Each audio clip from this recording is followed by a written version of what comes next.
I want to talk to you about treasures. My mom always said that another man's junk isn't necessarily another man's treasure. But my Nancy Drew books were a treasure. But I never had them, I never owned them. Um, my parents could never afford to buy me these Nancy Drew books.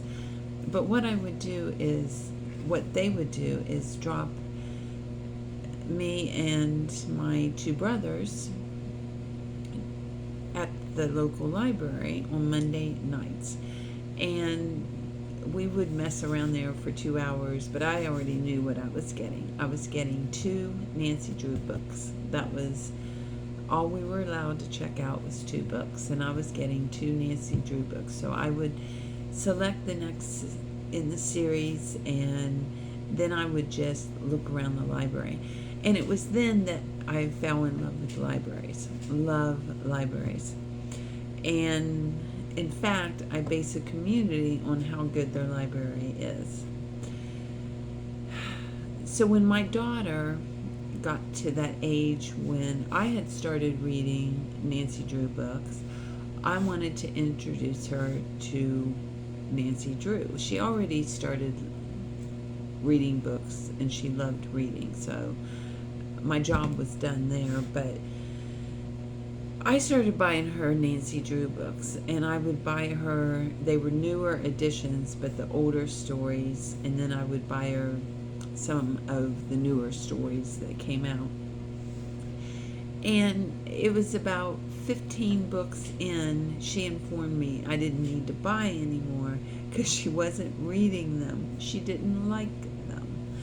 And that broke my heart because I loved them so much. And the Nancy Drew books really introduced me to my love of reading. But I kept them because I thought maybe when she has kids, her kids will love the Nancy Drew books. Stupid reason to keep them, but I kept them. And when I moved to Morgantown, West Virginia, they moved with me. And at that time, she was college age, and so I knew there was no way she was going to read those Nancy Drew books. And a part of me thought, okay, maybe I'll reread them, but I never did. So I'm getting ready to move, of course, and those books weren't going to make the cut. And so I posted them on a free site, and I've not posted items on a free site before. But the first one that responded immediately said that she lived 30 minutes away, and she was getting in her car now, and she would come pick them up. So I have a policy where they have to pick them up at the door, because I've had in the past people not showing up, and I just don't want to deal with that. So I said, okay, they're yours. And the other takers that I had, I was like, well, if something happens, then you're next, and then you're next. And there were a lot of people interested in those Nancy Drew books. But when this lady pulled up, and her little girl got out of the car, and she came up to me and she says, I love Nancy Drew. My heart stopped.